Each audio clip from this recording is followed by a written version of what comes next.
자, 그래서 한번 볼까요? 자, 봅시다. 희소성, 대안과 선택 돼 있는데, 제목에 이미 다 나와 있고요. 각 그 장마다, 챕터마다, 좀 시작하게 되면 밑에 짤막하게, 두 단락 정도의 글들이 나와 있거든요. 예, 그런 짧은 글들을 읽어보면, 전체적인, 이 책의 내용들이 다 나와 있습니다. 자, 희소성, 그 다음에 대안과 선택. 예. 학습 내용은 경제학의 정의와 경제적 사고, 경제 이론의 역할, 그다음에 미시경제학과 거시경제학, 예. 그다음에 희소한 자원과 경제 문제, 그다음에 생산 가능곡선이라고 하는 거, 예. 기회비용의 체증과 성장에 대해서 전반적인 어떤 경제학을 입문하는 데 있어 가지고 예, 도입 부분이죠. 인트로덕션입니다. 그죠? 인트로덕션이고 어떤 내용들을 기본적으로 이런 것들 배운다. 일종의 약속 같은 거 우리가 소위 룰 오브 게임이라고 할까요? 룰 오브 게임. 그지? 룰 오브 게임 해서 예, 맞습니까? 예, 맞습니까? 룰 오브 게임 해서 게임의 법칙 같은 것들이죠. 예, 그렇습니다. 수업 중에 제가 영어를 갖다가 잘해서 뭐 이런 걸 쓰는 것이 아니고 경제학은 뭐 다른 과목도 마찬가지지만 고유하게 쓰는 용어들이 있습니다. 그래서 여러분들 용어를 갖다가 잘 기억 해주길 바라고 이 책은 전체적으로 뭐 이 책뿐만 아니라 뭐 요새 나오는 책들이 전부가 보면은 그 단어에 대해 가지고 뭐 한자어라든지 영어로 이렇게 이게 뭡니까 적어주지 않아 가지고 우리가 다시 한번 찾아봐야 되는 그런 문제들이 있습니다. 그래서 아마 이게 아마 책을 만들면서 그런 것들을 어, 공간을 많이 차지하니까 장소를 많이 차지하니까 아마 뺀 것 같습니다. 자, 됐습니다. 자, 봅시다. 희소성 대안과 선택 되어 있고 참고로 제가 정하는 이 책 있죠. 이 책 이외에 여러분들이 좀 봐야 될 것 책들은 경제학 원론이라는 책이 있습니다. 네, 경제학도라고 하면 기본적으로 1학년부터 해가지고 4학년까지 졸업할 때까지 계속해서 반복적으로 보는 책들이고 1학년 때부터 이 과정이 필독서 반드시 읽어야 될 책 중에 하나입니다. 그래서 대학교 졸업할 때까지 4년, 4년 동안 졸업할 때까지 한 10번 이상을 갖다 10회독 정도 해두면 웬만하게 경제에 대해서 빠삭한 이론을 알게 되는 겁니다. 그래서 특히 이제 경제학 원론을 보게 되고 그다음에 이거 말고도 이제 경제학 원론 이외에 강론이 있거든. 강론. 경제학 관련 강론들 특히 여기 보면 이제 미시경제 우리가 지금 배우게 되는 미시경제 파트하고 그다음에 거시경제 파트가 있습니다. 그래서 이 강론을 갖다가 봐도 되는데 그 중에서 여러분들 해당되는 건 미시경제와 관련되는 책이 있습니다. 미시경제학이라고.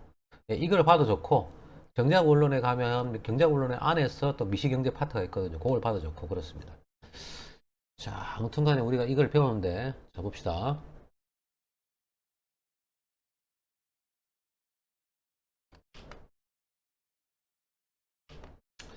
페이지 18페이지죠. 18페이지고 자 됐습니다. 노트패드로 하기 때문에 글자가 이렇게 예쁘지가 않습니다. 글자가 좋지 않은 점 여러분 양해 바랍니다. 페이지 18쪽에 봅시다. 자, 경제학자들은 독특한 시각으로 사물을 본다. 이러한 경제적 시각, 즉 경제적 사고방식은 중요한 몇 가지 개념의 바탕을 두고 있는데 서로 밀접하게 관련되어 있다. 여기서 이제 배우는 것들이 뭐 희소성과 선택이라든지 지금 배우는 거, 그 다음에 뭐 의도적 행동이라든지 그리고 한계라고 하는 개념, 한계 분석이라는 개념을 배우는데 경제적 사고방식에서 중요한 개념들입니다. 첫 번째, 희소성과 선택. 자, 자원의 제약 때문에 모든 것을 가질 수가 없어서 어떤 것은 포기하고 어떤 것을 가질지 우리가 항상 선택 또는 결정해야 됩니다. 그죠? 그래서 우리가 자원은 희소하죠. 그지? 자원의 제약이 있단 말은 자원은 항상 유한하단 말이야. 희소하단 말이야. 희소. 자원은 희소한데 인간의 욕망은 어떻습니까? 욕망 또는 욕구는 무한합니다. 무한. 그렇기 때문에 항상 우리는 어떤 문제에 직면합니까? 선택의 문제에 직면한다. 그지? 자, 선택을 하게 되면 항상 우리는 딜레마죠. 딜레마. 그지? 딜레마에 빠지죠. 그지? 딜레마에 빠지는데. 무엇을 선택할지, 뭐 A를 선택할지, 뭐 B를 선택할지, 그지? 예, 이런 우리가 결정을 해야 되고, 어렵죠. 예. 자, 우리가 항상 선택을 하게 되면 선택의 문제에 직면하는데, 선택함에 따라서 우리는 항상 그 비용도 따릅니다. 예. 우리가 보통 이런 걸 갖다가 기회비용이라 그러죠. opportunity, 그지? PORUNIT 합니까? opportunity입니까? 예, 맞는지 모르겠네. 예, 해서 opportunity cost 해가지고 기회 비용이랍니다. 기회 비용이라고 그러고. 자, 이거는 뭐냐? 선택에 따라서 발생하는 비용을 말하는데 어떤 것을 추가적으로 얻기 위해서는 차선의 것을, 그지? 차선의 것을 반드시 포기해야 하는 것을 말한다. 어떤 것을 추가적으로 얻기 위해서 차선의 것을 갖다 포기하면서 할 때 발생하는 비용. 기회비용이라 그러고, 그지? 자, 어떤 것을 우리가 받는 거는 항상 베스트다, 베스트, 그지? 베스트잖아. 제일 좋은 걸 선택하고. 포기되어야 되는 것들은 뭐 B도 있고, C도 있고, 뭐 D도 있고, 많은데, 뭐든 간에 어떻습니까? A가 선택되었으면 나머지 전부 다 이것들은 뭡니까? 사실은 세컨드 베스트지, 그지? 세컨드, 세컨드 베스트다. 차선이야, 차선. 이건 최선이고, 이거는 차선이다. 이거. 됐습니까? 그러면 우리가 A를 선택하면서 나머지 B, C, D 포기했잖아. 그지? A의 기회 비용은 뭡니까? 사실은 이걸 할 수 있었음에도 못했잖아. 뭐가 됩니까? 이게 뭡니까? 예, A의 비용이 되는 거지. 그지? A의 기회 비용은 뭐가 됩니까? 기회잖아. 그지? 이걸 봐줄 수 있는 기회가 있었음에도 불구하고 얘를 갖다가 포기하면서 뭡니까? A가 선택되고 비용이 발생되는 거지. 개인적으로. 그지? 후회는 없어야 되겠죠. 네, 그렇습니다. A의 기회비용은 이거다. 나무 C, D까지는 갈 필요 없잖아. 그지? A의 기회비용은 뭐 B다. 이렇게 우리가 말할 수 있다. 이 말이죠. 다음 페이지 넘어가겠습니다. 자, 그래서 이거는 수업 시간에 다 들었죠. 그지? 이 노무현 대통령 전에, 그 다음에 서태지 음악가, 그지? 그다음에 장종훈 야구 선수인데 이 세 사람의 공통점은 뭡니까? 예, 고등학교 고졸자들입니다. 고졸자들이고, 예. 이 사람들은 어떻습니까? 대학에 진학 안 합니다. 그지? 대학이 이 사람들한테는 뭡니까? 하나의 큰 기회 비용이죠. 그지? 대학이 자기들이 비용으로 느끼지 가지고 대학을 갖다 전부 다 포기하고 어떻습니까? 고등학교 졸업하고 바로 어떻습니까?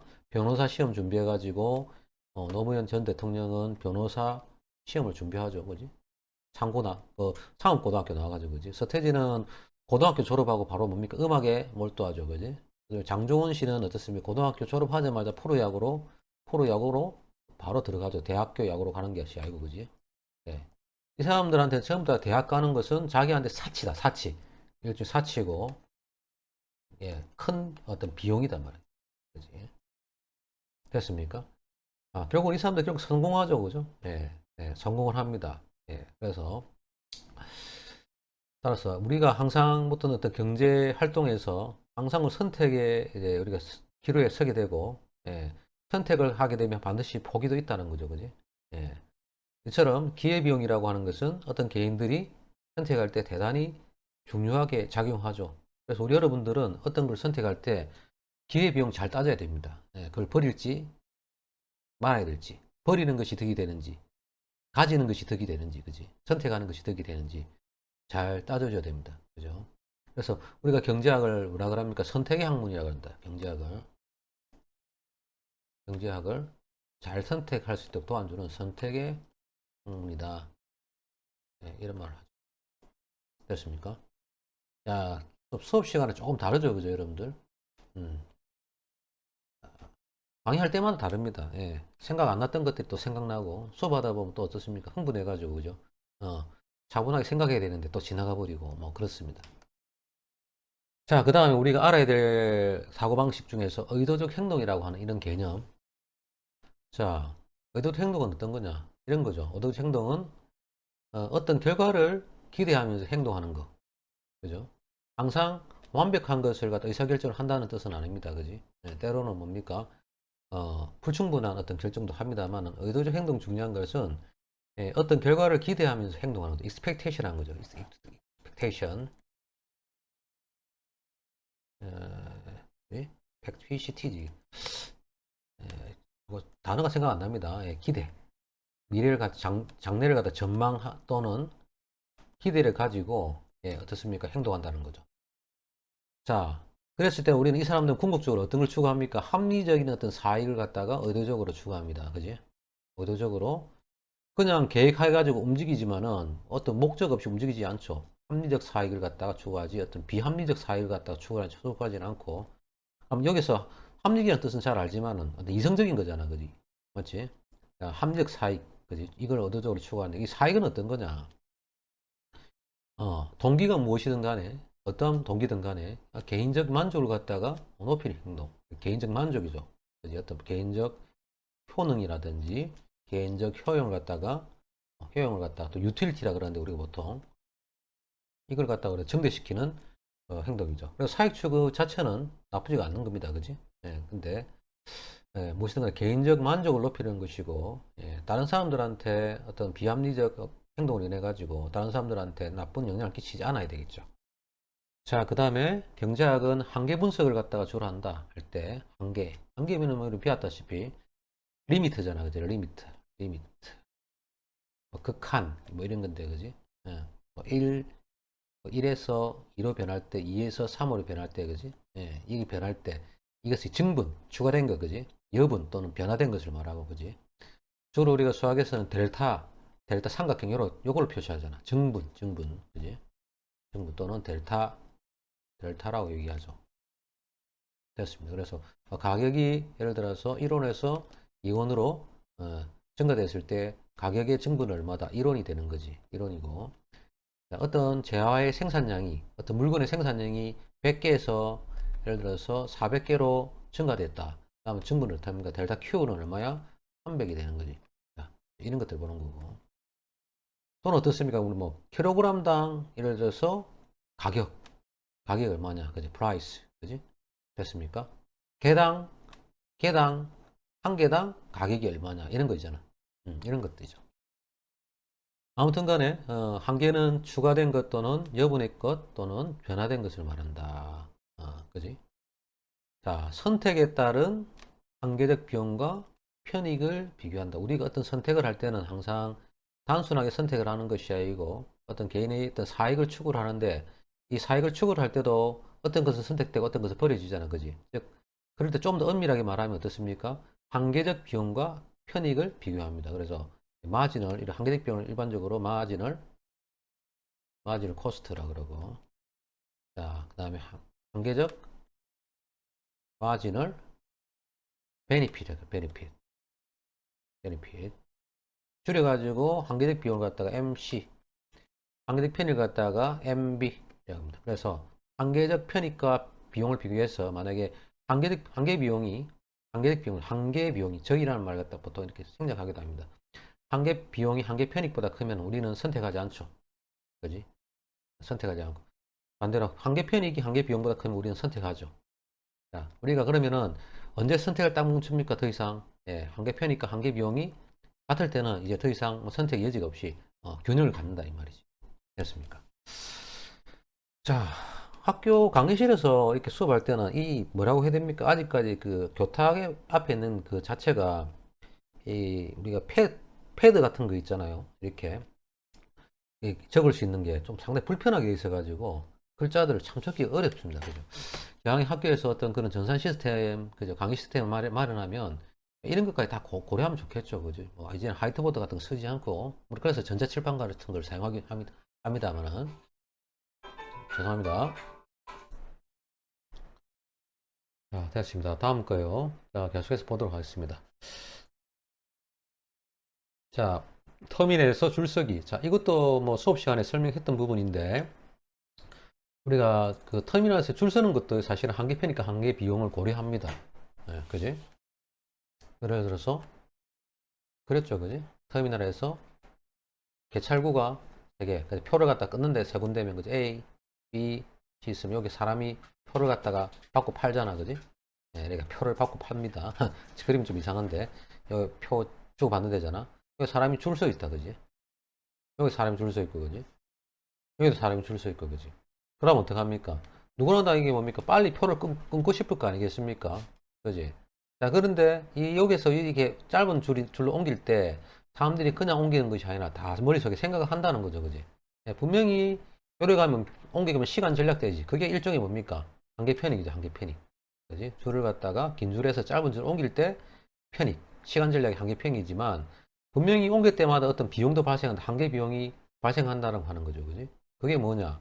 옮겼는데 예를 들어 갔어. 이 사람. B를 A에서 B로 옮겼는데 이 앞에 사람이 막 뭡니까? 이거 표 파는 사람하고 막 언쟁을 말싸움을 한다든지, 그죠? 안 그러면 여기 표 파는 사람이 초보라서 기계를 잘 다룰 줄 몰라가지고, 영 뭡니까? 작업 속도가 느려. 그래가지고 어떻습니까? 더 느려질 수 있죠. 빨리 끝날 줄 알았던데. 그런 것이 일종의 뭡니까? 예, 한계 비용입니다. 그지? 예, 줄을 옮기는 데 따르는 비용, 즉, 한계 비용이 발생됩니다. 그지? 됐습니까? 근데 여하튼 간에 우리가 옮기면서, 그지? 줄이 짧은 쪽이 가면은, 짧은 쪽으로 우리가 옮기면은, 시간이 절약된다는 것은 어떤 일반적인 현상이잖아요. 그지? 예, 그런 어떤 한계 편익이 어떻습니까? 옮김에 따른 한계 비용, 이런 거지. 옮겼을 때 그런 비용을 다 감수하고서라도 어떻습니까? 옮기기 때문에 일반적으로 줄을 옮기면서 따르는, 옮김에 따르는 어떤 한계 편익이 한계 비용보다 크기 때문에 일반적으로 줄을 갖다 옮긴다고 하는 거죠. 그죠? 네, 그런 내용입니다. 그래서 일반적인 우리가 사회 현상에서도 어떻습니까? 이런 경제적인 행위, 그지? 사람들 행동에, 예, 어떤 경제적 행위에 이런, 우리가 이론적인 측면들이 다 녹아 있다. 예, 경제학자들은 그렇게 해석을 하는 거죠. 그렇습니까? 뿐만 아니라 어떻습니까? 모든 어떤 상황, 그지? 사람들이 행하는 모든 상황이 항상 우리는 선택에 직면하게 있죠. 하고 있고, 소비자나 뭐 근로자, 그지? 그 다음에 기업 같은 경우도 항상 어떻습니까? 선택할 때 어떤 걸 고려한다? 예, 어떤 비용, 그지? 한계 비용과 한계 편익, 그지? 이것을 갖다가 합리적으로 비교하죠. 그지? 그런 걸 비교해서 어떻습니까? 우리가 결정한다. 그러니까 우리가 어떤 물건을 샀을 때 가격이 예를 들어서 1원에서 뭐 2원 오를 때, 그지? 또는 어떻습니까? 100원에서 뭐 200원 오를 때, 예, 그지? 올랐을 때 우리가 어떤 물건을 갖다가 살 것인가 말 것인가, 그지? 예, 어떤 물건을 갖다가 디맨드 할 것인가 말 것인가, 그지? 수요할 것인가 말 것인가 결정하잖아, 그지? 예. 그거 할 때도 항상 뭘 따져준다? 한계 편익과 한계 비용을 고려해가지고, 예, 우리가 하죠. 예, 어떤 점이 장점이다. 이 물건을 샀을 때, 예, 또는 이 물건을 사지 않았을 때, 그지? 그런 거 다 생각하는 건데, 그 안에는 뭐 한계 편익과 한계 비용이 들어있다. 뭐 이런 내용입니다. 말했다시피 분석 이용의 이런 내용들은 우리가 뭐 케이스 바이 케이스, 일종의 사례 같은 것들이기 때문에 사례 분석과 같은 것들이기 때문에 여러분들이 뭐지? 자주 읽어주길 바라겠습니다. 예, 이런 것들 케이스 바이 케이스, 케이스 바이 케이스잖아, 그지? 자주 읽어주면 여러분들이 어떤 사고가 더 구조화 되겠죠. 자, 넘어가겠습니다.